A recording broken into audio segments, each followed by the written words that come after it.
성령 성령 강림 주간을 계속 맞이해서 성령의 9가지 열매에 대한 말씀을 나누고 있습니다.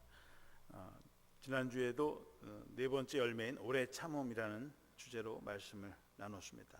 제가 지난주에 설교하고 나니까 사람들이 하신 말씀들이 목사님부터 오래 참으세요. 목사님부터 인내하시고 목사님부터 휘천하세요. 가만히 생각해보니까 그런 것 같아요. 저도 오래 참지를 못해요. 그래서 오늘은 저를 향해서 설교를 하려고 합니다. 좀 오래 참으라고. 그래서 오늘 여러분들 말씀 들으면서 목사님이 자신을 향해서 하시는 말씀이다 그렇게 생각하시고 말씀을 들으시면 좋겠습니다. 10년 전에 엘리사 몰겐이라고 하는 사람이 Naked Fruit이라는 책을 썼습니다. 우리말로는 내 마음의 열매 가꾸기라는 책입니다. 여자분이에요. 이분이 아이를 키우면서 어머니로서 아이들을 어떻게 키울 것인가, 그래서 아동 교육에 관한 그런 책입니다. 특별히 이 책을 통해서 저자는 우리 하나님의 그 성령의 열매를 가지고 9개의 열매를 가지고 어떻게 하면 우리 아이들이 이런 성령의 열매를 맺는 그런 사람이 될 수 있을까, 그런 주제로다가 성령의 열매를 가지고 이야기를 합니다. 근데 이제 이 인내라고 하는 이제 챕터에 와 보면 이분은 인내를 2가지의 종류의 인내가 있다 그렇게 말하고 있습니다. 하나는 상황에 대한 인내이고 다른 하나는 사람에 대한 인내다. 그러니까 제가 지난 주일에는 상황에 대한 인내에 대한 말씀을 좀 드렸어요. 우리들의 위기, 삶의 위기, 어려움, 또 고난, 시련이 찾아올 때 그것을 이겨낼 수 있는 그런 인내가 필요하다는 말씀을 드렸습니다. 오늘은 사람에 대한 인내에 대한 말씀을 좀 나누려고 합니다. 근데 이분은 사람이 살면서 상황에 대한 인내보다 사람에 대한 인내가 더 필요하고 좀 중요하다 그런 얘기를 해요. 다 중요하지만 상황이라고 하는 것은 어느 정도 시간이 지나고 그냥 견뎌내면, 시간이 지나면 정말 먹구름이 몰려오면서 비를 쏟아내지만 지나고 구름이 지나가고 되면 정말 밝은 날이 이렇게 정말 언제 비가 왔나 하고 그냥 쨍하는 그런 시간이 해결해 주는 문제들이 많다는 거예요. 상황은 10대 20대의 고난 지나고 나면 30, 40대는 10대 20대 고난을 더 겪지 않죠. 또 40대 50대가 되면 20대 30대 겪어야 할 그런 고난이나 시련들이 물러가는 거죠. 때로는 그 상황은 우리가 좀 그냥 참고 견디면 되는데 사람에 대한 것은 그렇지 않다는 거예요. 사람은 내가 A라고 하는 사람과 관계를 맺으면서 문제가 생기면 그 문제를 해결하지 않고 또 가면 그 문제가 B라는 사람 만나면 똑같은 문제에 봉착하게 된다고 하는 거예요. B, C, D, E, F 같은 문제가 계속 죽을 때까지 해결되지 않는다고 하는 것입니다. 그것이 상황과 사람에 대한 차이인 거죠. 사람들은 다른 사람을 바꾸려고 하죠. 내 자신을 바꾸려고 하기보다는. 그래서 다른 사람을 바꾸고 자기에게 있는 그 문제를 보지 못하고 다른 사람을 바꾸려고 할 때 그 사람은 가는 곳마다 계속 같은 문제에 부딪히게 될 것이고 결국은 그 인간관계에서도 실패할 수밖에 없다고 하는 것입니다. 왜 우리가 오래 참아야 하는가? 좀 원론적인 질문을 던진다고 하면 간단합니다. 그 대답은 하나님이 인내하시는 분이시고 오래 참으시는 하나님의 성품이기 때문에 그들의 자녀의 우리들도 그분의 성격, 그분의 성품을 닮아야 한다고 하는 것입니다. 출애굽기 34장 6절에 보시면 여호와께서 그의 앞으로 지나시며 선포하시되 여호와라 자비롭고 은혜롭고 노하기를 더디하고 인자와 진실이 많은 하나님이라. 하나님께서 모세와 이스라엘 백성들에게 시내산에서 나타나셨을 때 하나님께서 지나가실 때에 천사들이 말씀을 선포하는 거죠. 찬양하면서 하는 말이 여호와라 여호와라. 이분은 자비롭고 은혜롭고 노하기를 더디하시고 인자와 진실이 많은 하나님이라. 자비하시고 은혜로우시고 노하기를 더디하시고 인자하신 사랑의 하나님이다 라고 하면서 하나님이 이런 분이라고 하는 것을 찬양하고 있는 것입니다. 하나님의 성품이 바로 오래 참으시고 노하기를 더디하시고 자비와 은혜를 베푸는 분이라는 거죠. 제 성품하고는 전혀 정반대의 분이시죠. 쉽게 화나고 쉽게 진노하고 분노하는 정반대의 성품을 가지신 분인 것 같아요. 베드로후서 3장 9절에 보시면 주의 약속은 어떤 이들이 더디다고 생각하는 것 같이 더딘 것이 아니라 오직 주께서는 너희를 대하여 오래 참으사 아무도 멸망하지 아니하고 다 회개하기에 이르기를 원하시느니라. 주님께서 제자들에게 내가 너희들 이 세대가 가기 전에 내가 다시 오겠다, 그리고 하늘로 승천하셨는데 그 세대 사람들이 다 이제 가는 거예요. 베드로도 이제 나이가 점점 먹어가고 또 어떤 사람들은 정말 평생을 기다렸는데 주님이 오지 않으시는 것입니다. 그러니까 사람들이 아니 주님께서 이 세대가 가기 전에 오신다 그러는데 왜 이렇게 안 오십니까? 2000년 지나도 왜 안 오십니까? 그럴 때 하나님께서 안 오시는 것은 그분이 일을 안 하시고 잊어버리신 것이 아니라 이 세상의 모든 백성들이 다 회개하고 하나님의 자녀가 되기를 기다리시기 때문에 사랑하셔서 오래 참으시고 기다리고 계신다고 하는 것입니다. 바로 이것이 하나님의 성품이고 주님의 성품인 것입니다. 그래서 우리가 정말 주님처럼, 주님이 우리를 기다리고 참으시는 것처럼 우리도 참고 기다려주는 인내가 필요하다고 하는 것입니다. 에베소서 4장 2절과 3절 말씀에 보시면 모든 겸손과 온유로 하고 오래 참음으로 사랑 가운데서 서로 용납하고 평안에 매는 줄로 성령이 하나 되게 하신 것을 힘써 지키라. 사도 바울이 에베소 교회를 향해서 오래 참음으로 사랑 가운데서 서로 용납하라고 말씀하고 있습니다. 저는 이 오래 참으라, 오래 참고 용납하라고 하는 말씀을 좀 표어를 만들어서 입구에다 좀 붙였으면 좋겠어요. 저를 위해서도 그렇고 우리 교인들을 위해서. 왜냐하면 우리는 조그만 자신의 생각과 의견이 다르면 서로 등을 돌리고 정죄하기에 바쁩니다. 특히 우리 한국 사람들은 서로 다른 의견, 생각을 나누는데 불편해하고요. 다르다는 것을 받아들이고 인정하는데 힘이 듭니다. 서로 다른 것은 틀린 것이 아닙니다. 다르다고 하는 것과 틀린 것은 구분돼야 돼요. 영어의 wrong, different하고 wrong은 다른 것이죠. 그런데 내 생각이 다르면 우리는 정답이 두 개예요. 흑 아니면 백이에요. 그러니까 내가 옳거나 당신이 옳거나 둘 중에 하나예요. 다른 답은 없는 거예요. 단답식으로 그냥 답이 나와야 되는데 그렇지 않죠. 답이 두 개도 될 수 있고 세 개도 될 수 있고. 그래서 이런 흑백 논리가 아니라 나와 달라도 우리 둘이 다 틀릴 수도 있고 다 맞을 수도 있고, 아니면 또 다른 답도 맞을 수도 있고, 나와 다르다고 해서 틀린 것이 결코 아니다라고 하는 거죠. 서로 이해하고 서로 그 입장에서 용납해 주면 해결될 수 있는 문제가 나와 다르다고 하는 그 이유 때문에 우리는 쉽게 등을 돌리고 갈등을 겪고 있는 것은 아닌가 생각합니다. 제가 오래전에 한국에서 학교 다닐 때에 많이 불렀던 노래가 있습니다. 이 노래가 옛날 전래동화 같은 데서 나오는 이야기를 노래로 엮은 거예요. 근데 그 이야기는 이렇습니다. 옛날 작은 우물 안에 개구리 두 마리가 살고 있었습니다. 그런데 이 개구리 두 마리는 날마다 물고 뜯고 서로를 미워했습니다. 계속 서로를 미워하며 원망하던 어느 날 한 개구리가 그만 죽고 말았습니다. 다른 개구리는 이제 꼴보기 싫은 다른 개구리를 안 봐도 되니 이제 내 세상이다 외치며 기뻐했습니다. 그런데 문제가 생겼습니다. 그 개구리가 죽고 나서 시간이 점점 흐르자 우물이 썩어 들어가기 시작하였습니다. 결국 그 죽은 개구리 때문에 살아있는 개구리 역시 썩은 물에서 죽고 말았습니다. 이 이야기는 서로 다른 생각을 가진 사람들이 서로 용납하고 포용하고 인정해주고 기다려주지 못하는 것 때문에 결국은 둘 다 망했다, 그런 얘기죠. 승자가 없다는 거예요. 다 패자가 되고 말았다고 하는 것입니다. 이런 결과가 나오지 않게 해서 서로 다른 사람들도 서로 용납해주고 포용해주는 그런 태도가 참 필요합니다. 호세아서 10장 12절에 보면 너희가 자기를 위하여 공의를 심고 인애를 거두라. 너희 묵은 땅을 기경하라. 지금 이곳 여호와를 찾을 때니 마침내 여호와께서 오사 공의를 비처럼 너에게 내리시리라. 이 호세아 10장 12절 첫 구절은 너희가 자기를 위하여 공의를 심고 인애를 거두라. 공의를 심고 인애를 거두라고 했습니다.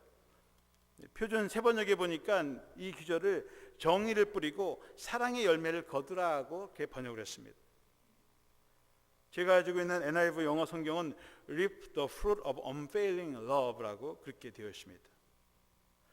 그래서 이 규절을 통해서 제가 깨달은 사실은 거기서 unfailing love, 정의를 통해서 unfailing love, 실패하지 않는 사랑을 거두어야 된다는 거예요. 그럴 때 그 정의가 온전해진다고 하는 것입니다. 지난주에도 정의는 사랑의 열매를 거두어야 된다고 그렇게 말씀을 드렸습니다.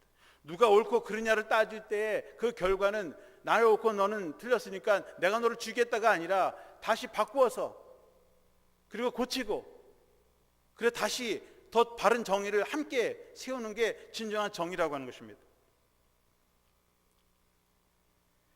자신이 옳다고 주장하면서 자기와 생각이 조금만 다르면 그 사람을 비난하고 또 분노하고 자신은 정의롭고 상대방은 정의롭지 못하다고 울분을 토하는 것입니다.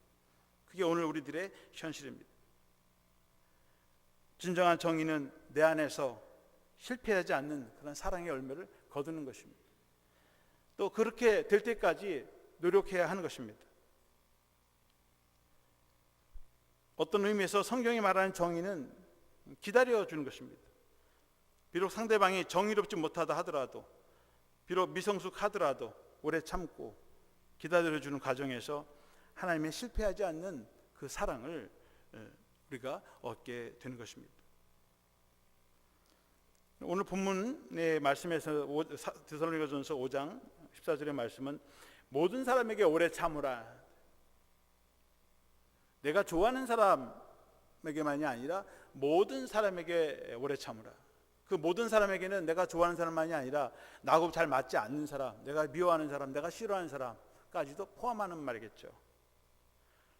데살로니가전서 5장 14절에 보시면 또 형제들아 너희를 권면하노니 게으른 자들을 권계하며 마음이 약한 자들을 격려하고 힘이 없는 자들을 붙들어주며 모든 사람에게 오래 참으라. 사도 바울의 에베소 교인들에게도 오래 참으라, 데살로니가 교회 교인들에게 오래 참으라, 고린도 빌립보도 다 마찬가지예요. 오래 참으라, 서로 화목하라는 얘기가 수없이 반복되고 있습니다. 거의 모든 교회가. 그런데 교회가 화목하고 잘 돼요. 그런 교회에게 너에게 화목하라, 그런 얘기 할 필요가 있습니까? 왜 모든 교회, 거의 모든 교회에게 너희는 화목하라, 모든 사람에게 오래 참으라, 그런 얘기를 하고 있습니까? 옛날이나 지금이나 교회들이 결국 오래 참지 못한다고 하는 거예요. 저는 이 구절에서 게으른 사람들, 마음이 약한 사람들, 나보다 힘이 없는 사람들에게는 잘 붙들어주고 격려를 해줘요. 오히려 그거 그렇게 어려운 것 같지 않아요. 그런데 내가 좀 손해보고 양보하고 내가 좀 당하고 그냥 넘어가고 참아줘야 되는데 그 부분에 가서는 여지없이 쓰러지는 거예요. 어느 정도 참다가도 내가 이 정도 참았으니까 더 이상 나 참지 못하겠다는 거예요. 그래서 화를 내게 되고 나도 모르게 감정이 올라오고 그렇게 되는 것은 아닌가 생각합니다. 물론 사람이 무조건 참는 것이 능사라고 생각하지는 않습니다. 에베소서 4장 26절에 보니까 분을 내어도 죄를 짓지 말며 해가 지도록 분을 품지 말고, 그러니까 분을 내어도 죄는 짓지 말라. 사실 이 말씀이 저한테 위로가 돼요. 분을 내야 된다. 분이라는 말이 히라보로는 오리제스테란 말인데 앵거, 분노. 사람이 어떤 일을 닥치면 화가 나요. 자기도 모르게 성질 급한 사람들은 화를 내죠. 근데 그걸 어떻게 통제할 수가 없어요. 감정의 문제니까. 그런데 그 감정이 일어나 분을 내도 그로 해서 두 번째 2차적인 죄를 지지 말라는 거죠. 또 해가 지도록 그 분을 품지 말고 다음 날까지, 그 다음 날까지 계속 그 분을 그냥 사귀지 못하고 말이죠. 내가 어떻게 하면 복수할까? 복수심에 불타는, 그렇게 하지 말라는 거죠. 또 그 다음 구절에 에베소 4장 27절에 보면 마귀에게 틈을 주지 말라. 그 틈이 마귀가 틈을 타서 더 유혹에 빠지게 하고 그래서 더 시험을 들게 하고 그리고 더 악화되게 하는 그런 마귀에게 틈을 두지 않도록 자기의 마음을 다스리자, 그런 얘기죠. 화가 나는 감정, 아픈 감정, 상처들을 어떻게 피할 수 있겠습니까?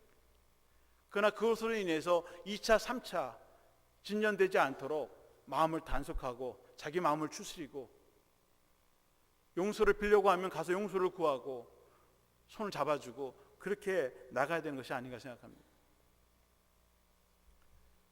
고린도전서 13장 4절에 보시면 사랑은 오래 참고 그랬어요. 너무나 우리가 잘 아는 말씀입니다. 시라버로 찾아보니까 마카로 튀미아라는 말로 되어 있어요. 오래 참는다는 말이 마카로 튀미아. 이 말은 인간관계 속에서 다른 사람에게 받은 상처를 견뎌내는 것이다. 오래 참는다고 하는 것이 뭐냐면 나에게 상처를 주고 해도 계속 참고 견뎌나가는 거예요. 쉽지 않죠. 여기서 말하는 오래 참고는 어떤 환경적인 것을 얘기하는 게 아니야. 배고픈 것을 참는 것을 말하는 것이 아니라 우리가 인간관계 속에서 어떤 부당한 일을 당해도 보복하지 않는 거예요. 복수하지 않는 것입니다. 우리가 뒤를 죽고 말로 받는다, 그런 얘기 속담이 있습니다. 뒤를 주고 말로 받고, 아니면 뒤로 받으면 말로 베푸는 거죠. 여러분, 고린도 교회나 에베소 교회나 오늘날이나 교회 안에서든지 밖에서든지 살다 보면 부당한 대우를 받고 억울한 일을 당할 수가 있습니다. 여러분, 지난 주간에도 여러분 다 아시지만 흑인이 상점에 들어가서 강도짓을 했습니다. 경찰이 출동했습니다. 그 흑인을 잡고서는 땅에 엎어놓고 그 자리에서 그냥 총으로 쏴버렸어요. 무장 강도가 아닌데. 그래서 흑인들이 그걸 또 누가 인터넷에서 그것을 찍어가지고 올렸습니다. 흑인들이 데모하니까 경찰이 또 진압합니다. 그러니까 흑인들이 거기서 또 당하고 말이죠. 그러니까 흑인 스나이퍼 집단들이 조준을 해서 경찰관 5명을 죽이고 여러 명이 부상당했어요. 계속해서 연속해서 흑인들이 그렇게 당하는 거죠. 참지 못하고 복수하는 거예요. 너희도 우리 죽였지? 너희들도 한번 당해봐라. 오래 참는다고 하는 것은 보복하고 복수하고 하는 것이 아니라 내 안에서 싸움을 그치는 거예요. 오늘날 교회 안에서 교회 밖에서 부당하게 대우받고 상처를 주고받는 일들이 있습니다. 어느 교회나 완전한 교회는 없습니다. 어느 교회나 사회도 완전해질 수가 없어요. 미숙합니다. 가정에서도 참고 사는 거예요. 부부간은 여러분 어떻습니까? 부모와 자녀간은 어떻습니까? 늘 사이가 좋습니까? 늘 다정다감합니까? 아니요. 때로는 작은 일 때문에 마음의 아픔을 주고 상처를 주고, 하지만 참고 견디는 거예요. 이제 신혼생활하고 아이들 키우면 가끔 이제 부부싸움을 하잖아요. 저희도 뭐 부부싸움을 그렇게 심하게 하지는 않습니다만은 어쩌다가 한 번씩 터질 때가 있어요. 근데 한 10년쯤 될 때까지는 그런 일이 있으면은 저희 집사람이 옛날 연애 시절에 썼던 연애 편지를 한 박스를 갖고 와요. 읽습니다. 저는 대학원을 졸업하고 저희 집사람은 대학을 졸업하고, 그리고 이제 졸업하고 나서 교제를 하게 됐는데 제가 이제 군대를 갔습니다. 공군 이제 장교를 하니까 주말에만 외출을 이제 하게 되는데, 외출을 할 수 없으니까 편지를 쓰는 거예요. 근데 이제 훈련 받을 때 편지를 한 3달 동안 훈련 받는 동안 외출이 없으니까 그때 많이 편지를 썼는데, 그때 편지를 보니까 거의 한 박스예요. 그러면서 그 편지를 읽어줘요. 근데 제가 쓴 게 아니에요. 보면 내용이 이게 아니에요. 거기 보면은 당신은 나의 영원한 태양이고 마음의 영원한 꽃이고, 당신 없는 세상은 물 없는 오아시스요, 안고 없는 찐빵이요, 뭐 이렇게 구구절절히 쓰는데 제가 쓴 게 아닌데 제가 쓴 거예요. 거기에 이영이야, 당신의 사랑하는 사람이면서 내 이름이 거기 딱 적혀 있어요. 당신 나를 이렇게 했다고. 그렇게 사랑했던 사람들도 조그만 일로 갈등이 있고 어려움이 있고 생겨지면 그 마음을 다 잃어버리게 되는 거죠. 참을 수 있을 때까지 참고 있냐면서 살아가면서 그런 과정을 통해서 나도 배우고 나도 성숙해지고 나도 변화되는 경험을 해나가는 것입니다. 당신만 변화되어가 아니라 나도 같이 함께 그 아픔과 상처를 끌어안고 함께 걸어가는 것입니다. 평생 해결되지 않을 수도 있어요. 평생 서로 변하지 않을 수도 있어요. 하지만 희망을 가지고 이겨나가는 것입니다. 우리가 인내를 말할 때 상대방에게 참아주는 인내가 필요합니다. 또 동시에 더 중요한 것은 자기 자신에 대해 기다려줄 수 있는 그런 인내도 필요합니다. 나에 대해서 너무 조급하게 실망하지 말고 그래 조금씩 나아지고 있어, 괜찮아, 할 수 있어. 자기를 격려해 주면서 또 자기도 붙잡아 줘야 돼요. 자기를. 김진이라고 하는 분이 구원 이후의 여정이라는 책을 썼습니다. 이분이 서울의대를 졸업하고 정신과 의사입니다. 미국에 와서 칼빈 신학교에서 신학을 공부하고 신학과 정신의학을 이렇게 함께 잘 결합을 해서 상담 치유를 하는 거예요. 기독교적인 그런 신앙과 또 정신의학에서 추구하는 그런 이론들을 가지고 사람들의 정신적인 문제들을 치료하는 것입니다. 근데 이분이 구원 이후의 여정원이라는 책을 썼습니다. 이분이 임상 실험을 하면서 많은 사람들하고 상담을 하면서 깨달은 것이 하나가 있는데, 우리 기독교인들이 오해하고 있는 부분이 하나 있다는 거예요. 그게 뭐냐면, 예수님을 안 믿던 사람이 예수님을 믿고 혹은 성령 체험을 하고 회심을 하게 되는데, 회심을 하고 거듭나면 완전한 사람이 되었다고 착각하는 경향이 있다는 겁니다. 본인도 나도 이제 예수를 믿고 구원받았으니 나도 완전한 존재가 됐다고 생각한다고 하는 거예요. 또 다른 사람들도 저 사람도 변화가 됐으니까 이제 완전한 사람이 되었다라고 그렇게 생각하는 것입니다. 그런데 생각해 보세요. 어떤 사람이 고아로 자라서 어린 시절 도둑질하고 강도질하고 하다가 예수님을 만나서 변화가 됐어요. 그래서 교회에 왔어요. 그분들 말하는 것, 예수 믿고 구원받았는데 구원받았다고 해서 그가 말하는 억양이나 혹은 단어나 그의 행실이 정말 다른 사람이 볼 때 다 완벽한 존재로 보여지겠냐고 하는 거예요. 우리들이 어린 시절부터 배워왔던 그런 습관들, 관습들, 내 몸에 배는 언어, 이런 것들이 여전히 그대로 나갈 수밖에 없는 거죠. 기독교인이 되기 위해서는 시간이 필요하고 언어 순화도 해야 되고 행동도 자제해야 되고 성격도 바뀌어야 되고 자기 혈기도 죽여야 되고, 그래서 조금씩 정말 그리스도의 인격과 성품으로 바뀌어져 가야 하는 것입니다. 장로교의 창시자 칼빈이나 감리교의 창시자 웨슬리도 누구보다 성화를 강조했습니다. 그래서 저자는 그 책에서 이렇게 얘기합니다. 우리 인간은 과정적이고 점진적이고 도상의 존재다. 인간은 아직 완성되지 않았고 완전하지도 못하며, 그러나 과정적이고 점진적이고 앞으로 나아가는 도상에 있는 그런 존재다, 그렇게 표현을 했습니다. 이 책의 부제가 과정적이고 지향적인 존재로서의 그리스도인이라는 것입니다. 우리는 과정에 있는 사람입니다. 아직 완성되지 않고 완성을 향해서 나아가는 그런 도상에 있는 그런 미래지향적인 존재다라고 하는 것입니다. 그것이 크리스천의 정체성이라고 하는 거예요. 우리 기독교인들은 중생을 한 이후에도 현재적인 목표로서만 완전히 변환된 삶을 사는 자들이 아니라 미래의 지향적인 목표를 향해서 한 걸음 나아가는 그런 존재라고 하는 것입니다. 그래서 많은 사람들이 이 부분을 오해한다는 것입니다.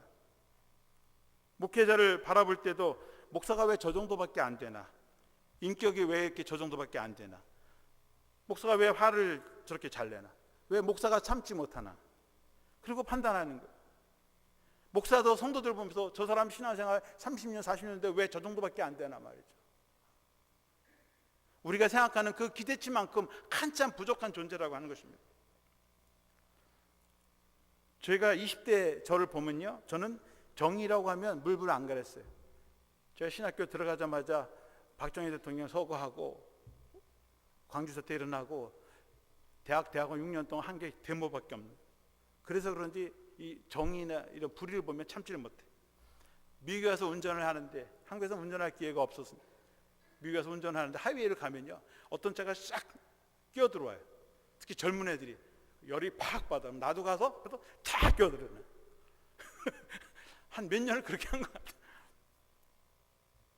차창 밖으로 담배꽁초 막 버리고요, 캔 먹다 막 버려요. 그죠? 여기는 뭐 그런 일 없지만은 달라스 여러분들 그 교회로 나가면 하이웨이가 있으면 거의 그냥 허벌판입니다. 근데 이렇게 다니다 보면 잔디 풀 있잖아요. 막 검게 불이 타 있어요. 이렇게 보면 근데 사람이 살지도 않는 것인데 불이 나 있어요. 왜 이렇게 불이 났지 보니까 담배 피다가 지루하니까 다 버리니까 그게 다 불이 난 거예요. 마르니까 산불이 들불이 나는 거예요. 그래 버리면 저는 쫓아가서 그걸 주워다가 그 찬에다 다시 집어주고 싶어, 가서 지나가면서. 그런 사람이죠. 제가 얼마 전에 후배 목사님을 만났는데 그분이 하는 말씀이, 목사님 옛날하고 많이 바뀌어졌네요. 그래. 무엇이 바뀌어졌으면 그렇게 물었더니, 이젠 좀 목사님 같으신데요. 제가 얼마나 문제가 많은 사람이면 그렇게 얘기를 하겠습니까? 제가 얼마나 변화됐는지는 여기 앉아 계신 우리 부모님 저를 보면 용됐다 그렇게 말씀하실 거예요. 근데 하루아침에 성격 기질들이 바뀌지 않습니다. 제 자신에 대한 인내도 필요해요. 상대방에 대한 인내도 필요하지만 제 자신에 대한 인내가 필요해요. 심리학자 칼 융은 인간의 마음의 구조 중에는 자의 어두운 면과 밝은 면이 있다고 합니다. 우리 안에 브라이트 사이드와 다크 사이드가 있어요. 이 어두운 면이라고 하는 것은 그림자라는 거예요.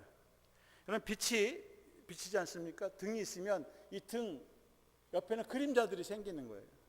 다시 말하면 우리가 나의 장점이 있다면 그 장점이 내가 빛을 받으면 그 빛에 그림자가 생겨서 그것이 단점으로 한편에서는 작용한다는 거예요. 나에게 어두운 단점이 있으면 그 단점이 상대적으로 다른 면에서는 밝은 빛을 드러낼 수 있다고 하는 겁니다. 그런 양면성을 가지고 있기 때문에 우리 인간이 불완전한 존재라고 하는 거예요. 근데 성경에서는 하나님은 회전하는 그림이 없으신 분이다. 다시 말하면 하나님 자체는 그림자가 없는 거예요. 진리이기 때문에. 근데 우리는 그렇지 않아요. 태양 자체는 그림자가 없어요. 다 불덩어리이기 때문에. 그렇죠? 그런데 그 빛을 받는 지구는, 빛을 받는 밝은 쪽은 낮이 되고 그렇지 않은 쪽은 밤이 되는 거예요. 하나님은 진리이시기 때문에 빛, 선함만 있지만 우리 인간은 하나님을 향해서도 그 향한 면은 밝은 면으로 보이지만 보여지지 않는 그 뒷면에는 어두운 그림자가 여전히 있다는 거죠. 그것이 우리 인간 존재의 속성이라고 하는 것입니다. 우리의 장점이 빛을 발하면 그것이 그림자도 만들기 때문에 단점도 된다고 하는 것입니다. 그런 의미에서 우리 존재를 인정해야 된다는 거예요. 겉으로 드러난 화려한 나의 모습만 바라보면서 자랑할 것이 아니라 자신의 깊은 내면에 있는 그림자인 연약한 모습도 우리가 인정해 줘야 한다고 하는 것입니다. 나는 이 분야의 최고의 권위자이기 때문에 모든 것을 다 할 수 있고 나는 완벽자이고 최고의 권위자다, 그렇게 말할 수 없다고 하는 것입니다. 우리 목회자들이 가지고 있는 착각 중에 하나는 내가 이 교회의 영적 CEO이기 때문에 내가 다 할 수 있다는 거예요. 그런 착각에 빠질 수 있다는 겁니다. 어떻게 목사가 음향기기, 방송기를 다 하고 음악을 다 하고 교회 모든 구석구석 분들을 전문가처럼 다 할 수 있겠습니까? 아니요. 그래서 함께 사역하도록 하나님께서 우리 평신도 동역자들을 보내주신 거예요. 함께 하라고 하는 것이죠. 함께. 그래서 저나 여러분들은 둘 중에 하나를 선택해야 합니다. 하나는 누구에게도 책잡히지 않을 만큼 완벽하든지, 그럴 자신이 없으면 솔직하든지, 그 두 가지 중 하나를 선택해야 합니다. 저는 제 자신이 완벽하지 않다는 사실을 너무나 잘 알기 때문에 솔직해지고 정직해지려고 노력합니다. 그런데 어떤 분이 그래요. 목사님은 완벽주의자 같아요. 저는 모르는데 제 기질이 완벽주의자의 기질을 가지고 있대요. 그래서 다른 사람들을 설득하려고 하고 제 뜻을 관철시려고 하는 그런 것이 있다고 합니다. 인정해야 돼요. 인정하고. 그렇지만 제가 완벽주의자라도 나는 완벽한 존재다라고 생각하지 말아야 돼요. 하지 않으려고 해요. 단점이 있으면 있는 그대로 드러내려고 합니다. 감추려고 해도 그 단점이 감춰지지 않습니다. 감추려고 하는 그 모습도 여러분들에게 다 노출이 돼요. 다 아유, 목사님이 저거 감추려고 그냥 애를 쓰는구나, 그런 것도 보여요. 나만 모르는데 다 알아요, 남들은. 그게 우리의 솔직한 현실입니다. 자신의 단점이 있으면 인정하고 그것을 그대로 내려놓아야 되죠. 근데 우리는 다른 것으로 커버하고 아닌 것처럼 하려고 하니까 문제가 더 커지고 사태는 더 악화되는 것이 아닌가 생각합니다. 자신의 약점, 단점을 감추고 포장하려고 하면 더 성숙한 사람이 되는데 오히려 방해가 되는 거예요. 오히려 인정하고 내려놓고 그리고 함께 보듬어 가는 것입니다. 오늘날 많은 사람들은 지향적인 목표로서의 자기 자신을 보지 못하고 현재적 목표로서 자신을 바라보기 때문에 실망하고 낙심하고 자포자기하는 것입니다. 다른 사람을 볼 때에도 나아지겠지, 지금은 이 정도지만 더 좋아지겠자고 하는 그런 미래지향적이고 희망적인 눈으로 바라보는 것이 아니라 저 사람은 안 돼, 끝났어, 이미 결단하고 포기하게 되는 것입니다. 빌립보서 1장 6절 말씀해 보시면 너희 안에서 착한 일을 시작하신 이가 그리스도의 예수의 날까지 이루실 줄을 우리는 확신하노라. 하나님께서 우리 안에 이미 선한 일, 착한 일을 시작하셨습니다. 주님이 오시는 그날까지 주님께서 우리가 그것을 이룰 수 있도록 확신한다고 얘기했습니다. 우리가 그런 확신을 가져야 돼요. 지금 내가 부족하지만, 지금은 연약하지만 하나님께서 지금도 나를 만들어주시고 만져주시고 그래서 하나님의 아름다운 작품이 될 때까지 계속해서 우리 자신을 만들어 가야 하는 것입니다. 윌리엄 스태포드라고 하는 시인이 있습니다. 오늘날 기자가 이 시인에게 찾아와서 이렇게 물었습니다. 선생님께서는 언제부터 시인이 되고자 결심하셨습니까? 시를 워낙 잘 쓰니까 물은 거예요. 언제부터 시인이 되려고 했습니까? 그러니까 이분이 이렇게 대답을 했습니다. 이 세상에 태어난 사람은 누구나 다 시인입니다. 다만 그것을 언제 그만뒀는지는 각 사람에게 물어봐야겠죠. 시인이 된다고 하는 것은 자신이 다른 사람들보다 탁월해서 시인이 된 것이 아니라 모든 시인은 다 시인으로, 모든 사람이 다 시인으로 태어났다는 것입니다. 그런데 어떤 사람은 어떤 일로 포기하고 다른 사람은 또 다른 일로 껴서 시인의 삶을 포기하고 그나마 남아있는 사람들이 시인이 됐다는 것입니다. 우리가 어린 시절에는 다 시인이고 다 화가의 가능성을 가지고 있어요. 무엇인지 할 수 있는 가능성을 가지고 있어요. 아름다운 꽃을 보면 아, 참 꽃 예쁘다, 아름답다, 그런 표현이 있어요. 노래를 잘하고 못하고 상관없이 노래를 마음껏 부르고요, 땅에다가 그림을 그리고 화가가 될 수 있어요. 근데 세상을 살면서 이리 치고 저리 치면서 그 감정도 메말라지고요, 아름다운 걸 보면서 아름다운 것이라고 얘기도 못하고요, 아름답게 그림을 그릴 수 있어도 그림 그릴 시간도 없고요. 그러면서 하나씩 하나씩 포기하고 내려놓게 되니까 점점 우리가 경직해지고 또 좁아지는 작은 사람이 되고 있는 것입니다. 우리는 아직도 완성되지 않은 완성을 향해 나아가는 지향적인 존재입니다. 언제부터 무엇 때문에 시가 중단되고 노래가 중단되었는지 우리 자신을 살펴볼 필요가 있습니다. 박민규라는 분이 죽은 왕녀를 위한 파반네라는 책을 썼습니다. 거기에 아메리카 인디안에 관한 한 이야기가 나옵니다. 거기에 이렇게 쓰여 있습니다. 인디안들은 말을 타고 달리다가 이따금 말에서 내려 자신이 달려온 쪽을 한참 동안 바라보곤 한다. 말을 쉬게 하려는 것도 아니고 자신이 쉬려는 것도 아니다. 행여 자신의 영혼이 따라오지 못할까 봐 걸음이 느린 영혼을 기다려주는 배려였다. 그리고 영혼이 곁에 왔다 싶으면 그제서야 다시 달리기를 시작한다.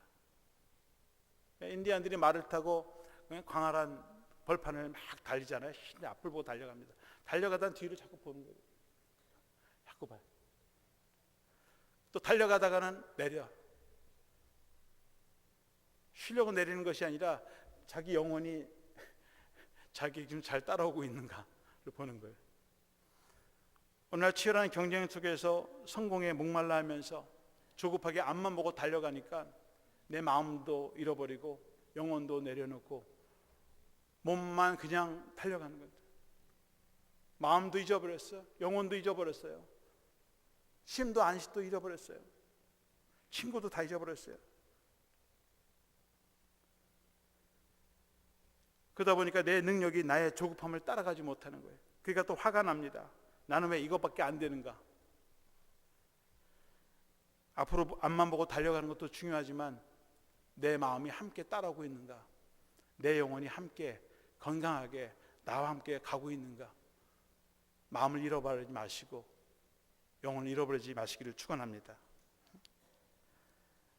인디언들이 보여주는 것처럼 때로는 조급함도 좀 내려놓고 내 영혼이 더디오는 것을 좀 기다려주는 그런 마음의 자세가 필요합니다. 영혼보다 육체가 먼저 달려가지 마시고 우리 자신을 들여다보면서 우리의 영혼과 육체가 하나가 되고 한 걸음씩 조금씩 더 나아가고 또 성숙해지는 저와 여러분들이 되시기를 주님의 이름으로 축원합니다. 기도하겠습니다.